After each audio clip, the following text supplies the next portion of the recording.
What's up guys, ayan ay samahan nyo na naman ako dito sa bukid, dito sa ating panibagong araw, panibagong vlog na naman. Yan, at papunta na nga tayo sa ating baka para papainumin na naman natin sila ngayong hapon. Dahil nga nung umaga ay hindi tayo nakapunta, bali si Pianan na pala yung pumupunta pagka umaga at saka hapon din. Naging busy na nga tayo simula nung nanganak si Mrs. Kaya pagpasensyahan nyo na mga lods dahil nga wala tayong masyadong update. Kaya yan, at ito na ay papalapit na tayo sa ating baka. Yan.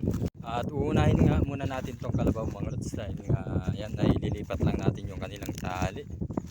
Yan.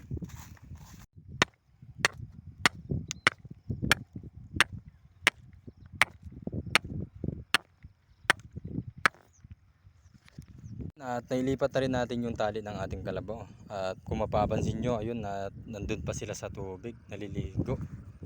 Yan. At pupuntahan na natin yung baka mga lods para papainumin natin. Ayan.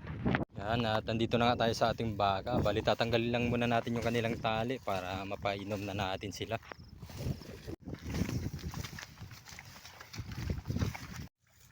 Yan, at tapos na rin silang uminom mga lods.